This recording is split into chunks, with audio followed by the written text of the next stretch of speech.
Merci. Merci, merci. Hi, folks. Hi, Candice. Hello, hello. Bienvenue à tous. Je suis ravie d'être ici avec vous. Merci. Merci, moi aussi. Merci beaucoup d'être avec nous aujourd'hui. We are truly honored to have you with us here, and you worked hard to get here today, this afternoon. I just landed from Washington. Yes, we are so grateful. I think we should applaud that, yes. Woo-hoo. And I was just sharing with the minister after visiting with many of you last night how much we are looking forward to hearing from you. In the room here, as you know, we have talked about, you have Canada in the room. And this, woohoo, yes.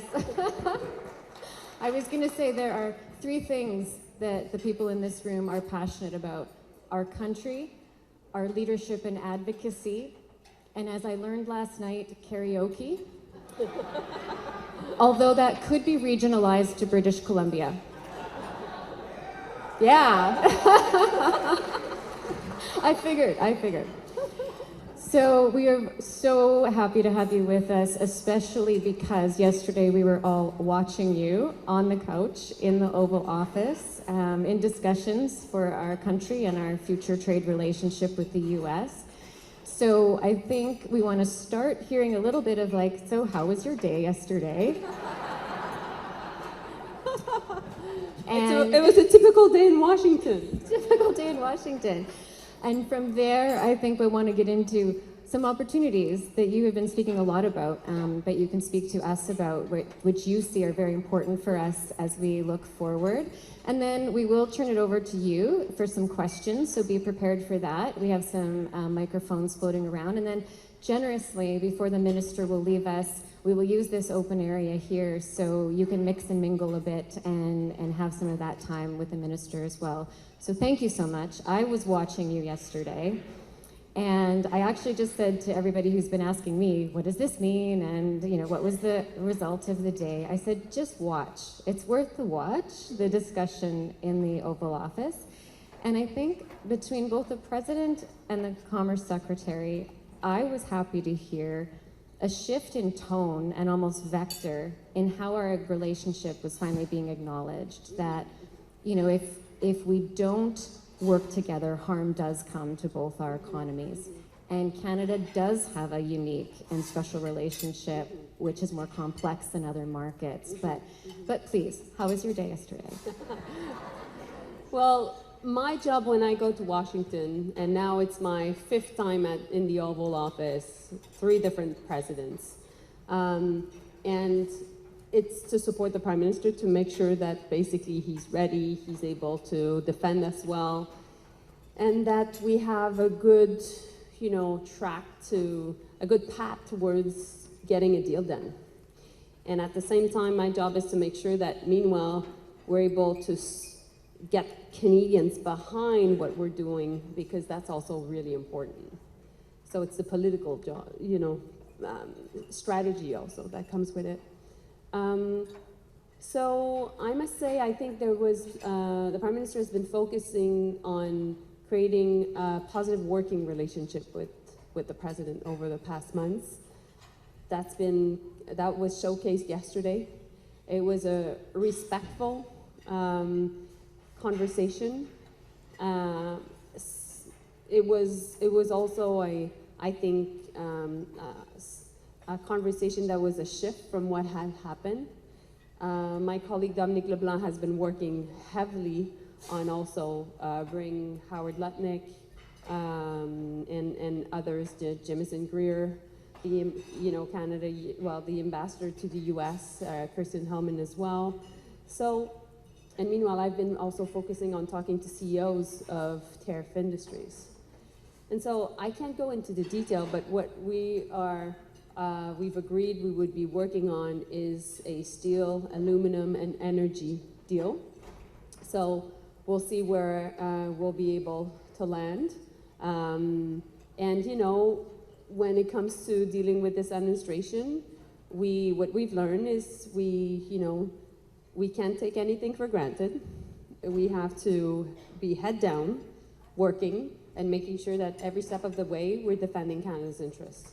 But I think having an approach where we're constructive, that we're bringing ideas to the table, that we are able to get into deal mode is also really, really important. I want to pick up, before we shift gears to talking about opportunities and some things I know you probably want to talk to us about, pick up on what you said about the importance of bringing Canadians along with us, because, and you and I have talked about this room reaches communities right across the country in every direction. And so as we worked hard, even on consultations with C5, but we're here, this force for good that can literally reach all these communities across the country. So any more that you can say about that?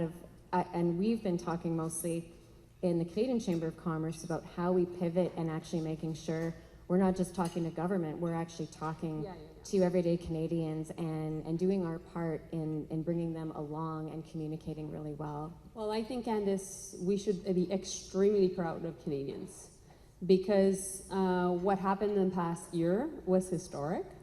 I think that a lot of Canadians decided to buy Canadian first, and particularly when it comes to at the grocery store, or even lots of companies looking at what they can do within their supply chain, etc. And that's been very helpful, even when thinking of getting to a good deal with the Americans. So we're not doing this alone, we're doing this all together. And your different work as head of Chambers of Commerce is really pivotal in that sense, because it's a question ultimately of economic sovereignty and economic resilience.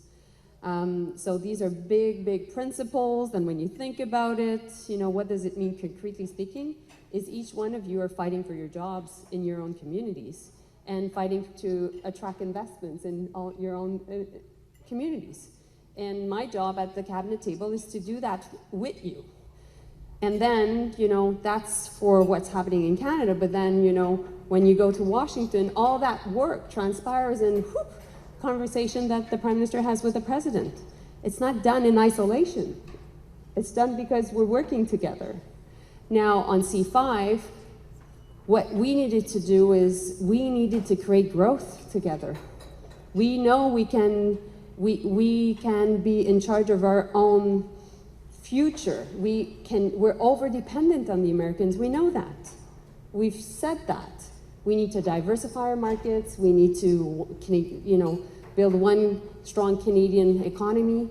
So that's why making sure that we would have quick announcements on projects, 5 new projects. In Ontario here, it's the Darlington small nuclear reactor project, which I think will have huge impacts on the supply chain as well, and on the, on the need for workers. Au Québec, à Montréal, c'est aussi le port de Montréal, Contrecœur, qui est très, très important. And we're looking at a zinc mine and a copper mine and of course in BC, because apparently people in BC are proud to be here and very, singing along. But there's also the next phase of the Kitimat LNG project. Now, what we said is we will be coming up with the next phase, the next projects by Grey Cup. So which date is Grey Cup on? Anybody? When the Prime Minister said, I was like, it's November 16, guys. So, November 16. So, by Grey Cup. We will be coming up with new projects. And so that means that we've announced some beginning of September, the next projects also in November. And and the first tranche of projects, the 5 projects I referred to, was worth $16 billion in private investments. That's a lot. We want to do more, and that's why we're coming up with new projects. We're working a lot with your chambers of commerce, with the provinces and territories to make sure that that's the case also. We come with ambitious projects because it is our way to create growth. And so the major projects is really, really, really important. I must say, Candice, if I may, There are two other things we're working on, and I'm giving a speech tomorrow to talk about our industrial strategy in creating jobs and attracting investment. What we're looking at is also working on a defense industrial strategy for this country. So really making sure that the investments we're making in defense are creating jobs at home in every single provinces and territories. And when you look at it, 3.5% of our GDP is huge amounts of dollars, billions of dollars. So we've been again, too much dependent on buying from the Americans. We can create jobs at home. We can build the right planes. We can we're already building the ships. We can do even more. We can build the drones. We can build the right AI and tech. There's so many things we could do. And I think these are good investments. And the last point is we'll be working also on building Canadian champions. We need to have big companies in the country. We should not be scared of talking about our big companies.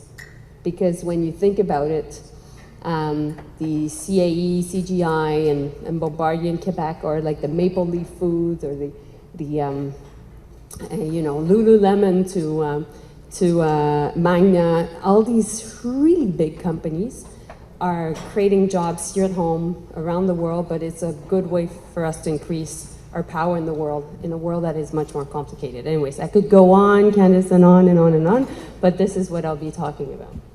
No, I think that's wonderful, and what we wanted to hear from you is what are some of those forward-looking big opportunities? What are you envisioning for defense and big tech, and what else should we be, thinking about? What are our major plays? And I think your point about having the big companies, because I think when we solution today, it's really incumbent on us to look at everything and how it all works together, and it's not just one thing. That's very linear thinking, and I think that's easy to fall into. What's the problem? What's the solution? But this is quite systemic. So in addition to hopefully finding that good future forward path with our biggest customer, we want other customers as well and be our own best customer. And so we've worked really hard on that, all-in focus on Canada while not losing our biggest customer as well.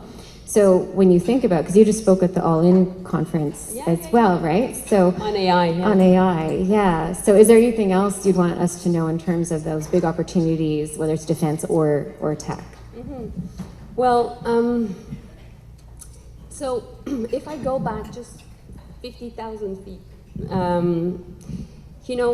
what we said months ago about what was going on in the world, a world being much more complicated, more dangerous, a world that had been, relying a lot on trade, and now there are way more trade tensions, brings us down to one single, really simple truth, which is, if you think of the strength of a country, you have to think about its economic strength. So economic strength is national strength. So when you understand that, in this world, you know how much the economy becomes important and how much making sure we have, yes, a domestic market, focusing much more on ourselves, buying Canadian, investing in defense, creating jobs at home, all that, having major projects, becoming an energy superpower, all that is really, really important, because you cannot rely necessarily only on trade, which we've relied on heavily. So that's the first point. Second point is you need to make sure that you're diversifying your markets, because that was my conversation also with Secretary of Commerce Lutnick and, with Marco Rubio. I was saying, guys, while you take decisions on trade, all the countries of the world need to change their industrial policies, by the way. And I don't think that has sinked in. But, it's one thing to take a decision when you're dealing with another country, but the other country will obviously adapt. And we are adapting right now. And we have to continue to adapt. It's a question of national strength. And so, right now, what we're trying to do is the defense industrial strategy, for example. When I say we need to create jobs, my idea is we need to buy sometimes and make sure that there's Canadian content. I'm giving you the example of submarines. That's what we need to do with subs. We have to do more on having a supply chain in Canada. Then we can buy, we can also build. We're building who's from Nova Scotia here? Yeah, Irving Shipyard. Who is from BC again? C-SPAN. Who is, qui vient du Québec? Ouais, ben c'est le chantier des vies. So we have a national shipbuilding strategy that has created hundreds of jobs across the country. So we did it 15 years ago. We can continue to do it. And also, so buy, build, and partner. So right now, for example, Bombardier is building planes out of here in Ontario to do a surveillance plane with Saab in Sweden. And it's a Canadian-Swedish partnership. So this is what we have in mind for the defense industrial strategy. And AI is part of all that. AI is about making sure that we can have our companies competitive, that we are able also to leapfrog a lot of our competitors. And at the end of the day, AI is, we're so fortunate to have that as a strength because every single country in the world would like to have that strength. Let's pick up on that because the talent that we need to really execute on that strategy has been a topic of discussion. You know, do we have the people? We have an advantage, and do we still have that advantage? But just to go kind of 50,000 feet up on that notion, you can't really be thinking about an industrial strategy without talent. Yeah. And I want to come back to the B7 summit earlier this year in May, and we had a really good panel discussion, and my counterpart, Suzanne Clark from the US Chamber of Commerce, she's like, okay, let's just think about this. If we could actually get all this done, everything we wanted to do here, like all our projects, you know, think about it from the Canadian perspective, all of this stuff, where are we going to get the people? And it's interesting, I'm an ex-CHRO, and I know that tension, right? Operations is just like, here's our 8 to 10 year plan, Candace, go find the people. And I'm like, they're not there. And so what are your thoughts, and what do you want us to be reflecting on in terms of, you know, we have so many chambers here, they work at a local level with their colleges and institutions and universities on that supply and demand planning on talent. And so I think that's a big part of what we're going to need to lean into as we contemplate these opportunities. Yeah, well, I think, you know, we have a great opportunity because certain countries in the world have decided that they would not have the same approach than we would have on academic freedom or on science or on research. And we believe in academic freedom, we believe in science, we believe in research. In 2024, we invested massively in research. Now, what we need to do is to be able to attract that talent. So, and you know, we have this agenda of building Canada. It's also building the human capital. And it's not only infrastructure, to your point, or to your counterpart's point in the US. So, meanwhile, what we want to do is to be able to attract the best talent while supporting our homegrown talent. We have to do both. And we have to make sure that we keep our immigration levels to 5%. That's what we said in the campaign, and focusing a lot on economic immigration. So that's what we're working on right now. Thank you. Well, we will come back to you for an opportunity for last words. Yeah. If we missed any questions, whether they're mine or yours, and give you that wrap-up opportunity. But let's take the next few minutes and turn it over to all of you. And I think we have roaming mics, if I understand. So if you have a question or a comment for the minister, please raise your hand, and the mic will. Yeah. We have one here and there. And please take the opportunity when you get the microphone to just introduce yourself and where you're from. Okay, yeah, please go ahead. Yeah, go ahead.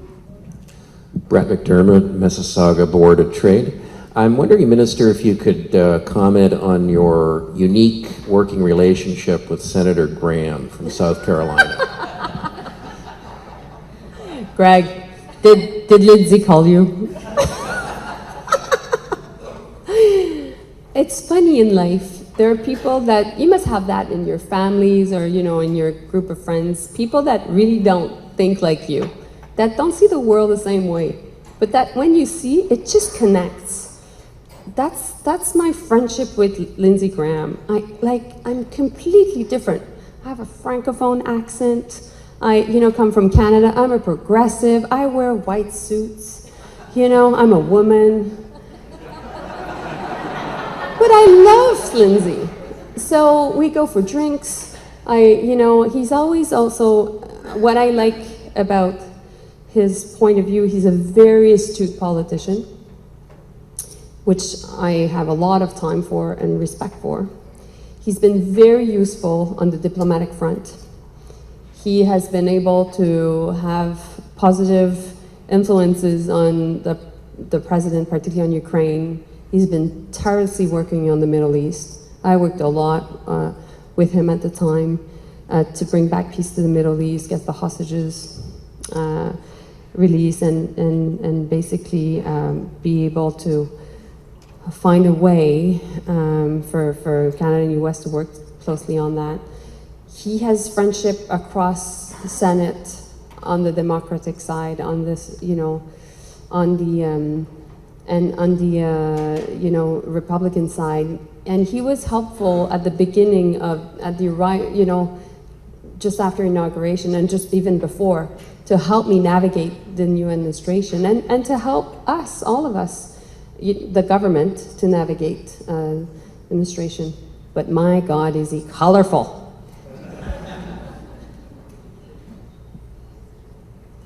Bonjour Madame Joly, Bonjour. Merci de prendre du temps pour rencontrer les entreprises du Canada. My name is Marc Beaulieu, I'm from New Brunswick. I have steel manufacturing Tu peux me business. parler en français, Marc, si tu veux. Oui, je pourrais continuer en français. Je me posais la question, avec tous les tourments que vous passez à travers, quelle approche l'industrie du métal à grandeur du Canada va recevoir, ou le support qu'on va recevoir par rapport aux tarifs présentement qui nous détruisent. Marc, quand tu dis l'industrie du métal, tu veux dire quel métal en particulier? Pardon? Quand tu dis l'industrie du métal, tu veux dire quel métal en particulier? La plaque de métal, tout ce qui est transformé en plaque de métal. C'est l'acier. L'acier. Oui. Okay, so Mark asked me, what type of support does the metal sector can get from the government? And I asked him what type of metal, and he meant basically steel and steel plates in particular. So a couple of things. For big companies, we have a strategic response fund of $5 billion. So with the steel plants, for example, we've just announced we would be supporting Algoma, $400 million. Yes, indeed. And we'll continue to support the steel sector, okay? We will stand strong with our steel workers. That's really fundamental. And again, yesterday I was talking to Ron Bedard from Dofasco in Hamilton. I've been in contact with also Stelco, Paul Simon. Anyways, so we're in conversations with all of the steel plants to see how we can support them. That's also the case for the aluminum sector, by the way. And that's the case for the auto sector. But to your question about the metal, so that's how we have basically these funds for the big companies. In terms of the supply chain, we've just announced a new program to support small and medium-sized businesses. To your point, so au Nouveau-Brunswick, c'est l'APECA, ACOA. ACOA a un nouveau programme, puis le programme fait en sorte que les petites et moyennes entreprises peuvent avoir du financement, incluant des contributions non remboursables, c'est-à-dire essentiellement des prêts qui n'auront pas besoin de rembourser jusqu'à $1 million. Donc, c'est pour ça que ça vaut la peine d'avoir des conversations. So basically, there is a fund right now through a regional development agency where Marc is from in New Brunswick, it's ACOA, but also in here is FedDev. Anyways, you know, our regional development agencies. And part of this plan is up to, so there's funding for SMEs in the affected tariffs sectors, and it's up to even $1 million worth of contributions that are non-repayable. So basically, loans that you won't have to, that small and medium-sized companies that are really affected won't need to reimburse, right? Why? Because it's very difficult to be able to deal with the impacts of 50% tariff. Okay, yes. Thank you. Other comments and questions over here, maybe? Hi. Hi. Much like what the Canadian government's doing with trying to diversify and... Sorry, I didn't hear the beginning of your, can you please speak closer to your, yeah? Much like what the Canadian government's doing to diversify and to have less reliance on the US, a lot of businesses that are smaller or medium are doing the same thing. Yeah. And many are having trouble figuring out what's needed to get customers in Europe and in Asia, which is not America. Yeah. What can the Canadian government do to assist them to penetrate those difficult markets? Because in Europe, you've got regulations, you've got many languages, you've got Europe also trying to do the same thing, buy European, and in Asia likewise. So there's a lot of difficulty. What can we do to help those businesses? Well, I think that's where the chambers of commerce can play a role, and definitely also the Canadian Chamber of Commerce, because I think being able to work on missions to be sent abroad, to have support to basically business development to drive exports, that's the type of program that we're really working on right now. And I think, Anis, when you and I met, we talked about it, because I think it's really important. There's already part on the Asia side, there's already in the Indo-Pacific strategy missions that are being organized by the Trade Department, but we're working on a trade diversification strategy. But I think meanwhile, while the government is doing that work, what could be done, and I'm pitching you ideas, there's no, imagine if the German Chamber of Commerce hears about Candace just reaching out, hey, want to do more business together, what do you think? Or Sweden, for example, the king is coming, in the coming months. So what about, the Swedish Chamber of Commerce and making sure that companies are coming and vice versa? Because I used to be in business before and be in politics, and what I've learned is it's all about a question of trust. How do you get to know companies, and how do you trust the people you're dealing with? And before getting there, you have to meet them and you have to know them. And so I think that's also something that you could definitely work as an organization on. Yeah, as we're just going to go to the next question here, I'll just build on that, because I think you have a very good point. Business does have a key role in what I would say helping ensure Canadian businesses, all sizes, are trade capable. Yeah. And there's been good efforts like the Trade Accelerating Program, and I think we have a continuum from the Trade Acceleration Program, from like that boot camp right through to going on those missions, right? And there's lots of pieces on that continuum for making sure we're building that trade capacity across all sizes of business and all sectors. So thank you for that question, and we're working towards that. Go ahead, please. And please remind us to tell us who you are and where you're from. My name is Maria Fiallos. I'm here with the St. Thomas Chamber of Commerce. Minister, I was wondering if you could elaborate a little bit more on what you were talking about and making the connection between the talent that is going to be needed to feed these industries and major projects that are part of the Build Canada plan.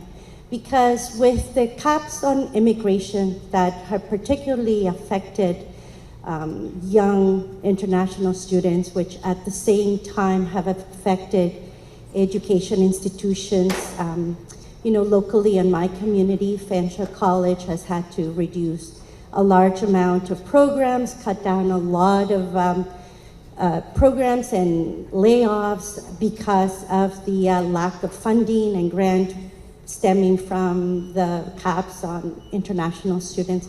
How are we planning on making that connection between feeding that human capital or developing that human capital given the current conditions?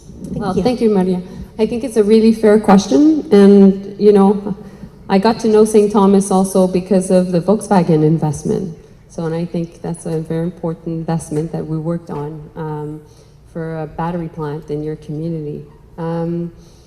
Now, I think there's two things. If you're looking at the international student issue, I must say this is also a conversation to have with the provincial government.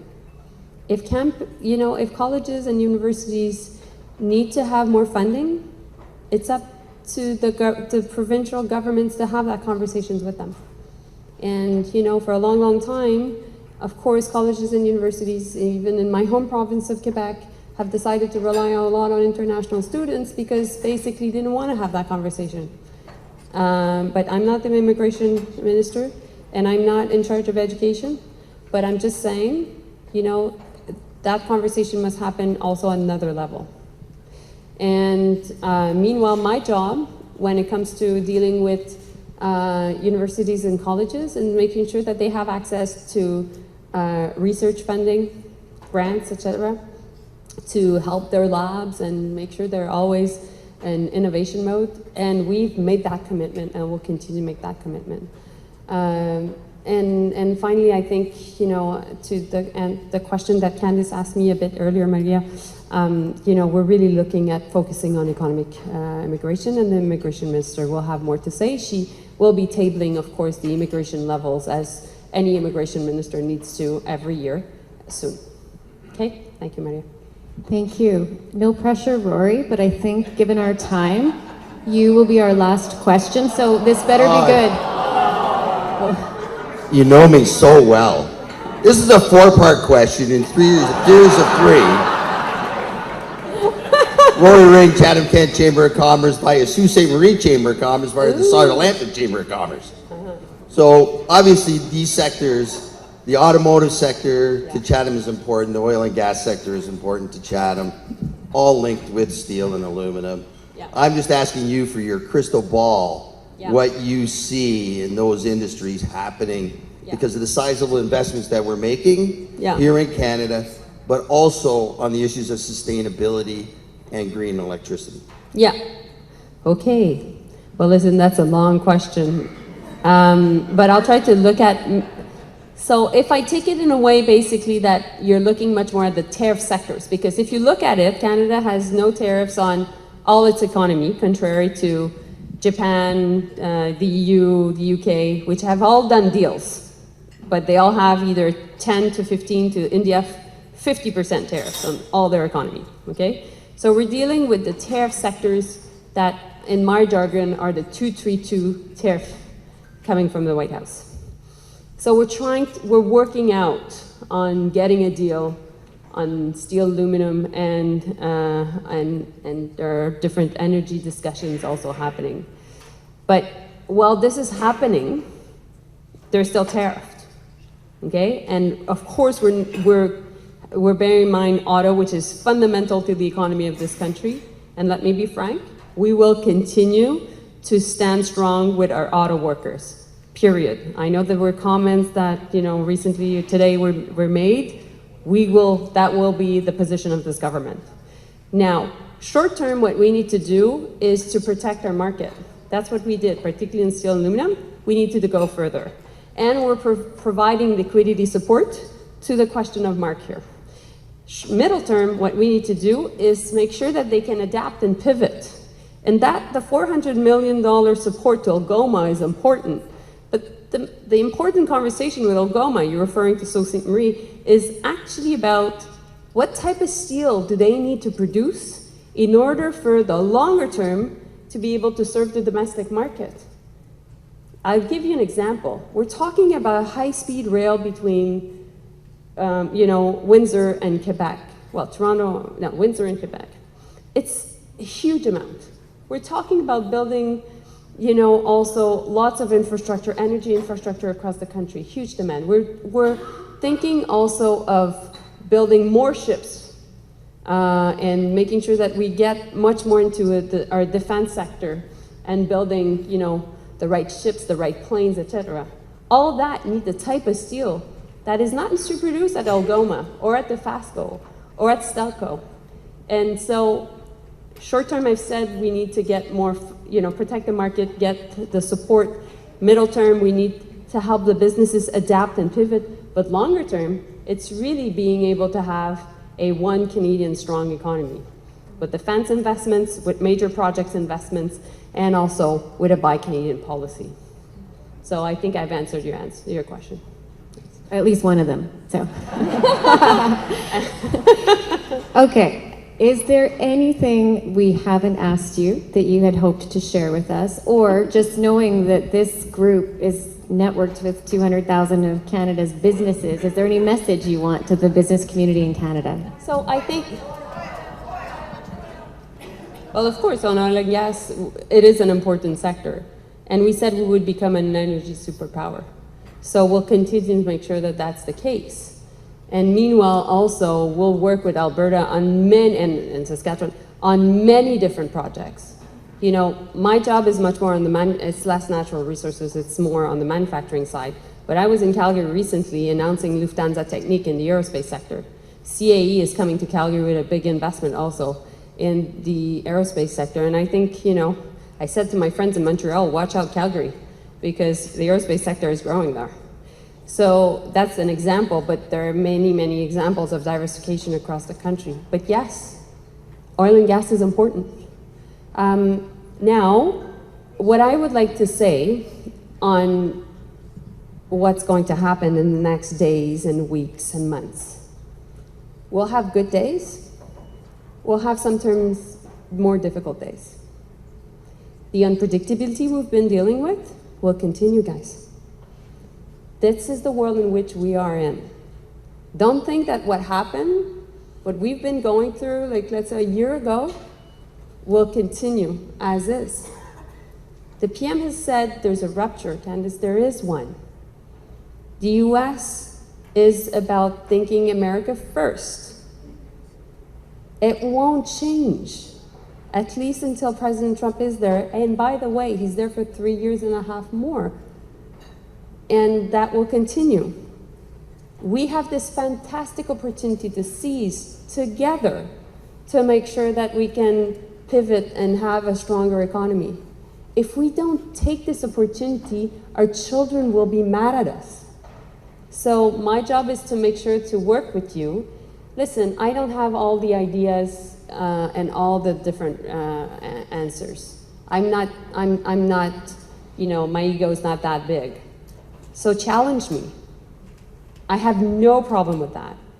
But one thing is clear, is that I'll be there for first, being able to hear your voices, hear your points of view, and second, we'll be in decision mode and action mode, because we have no time to lose.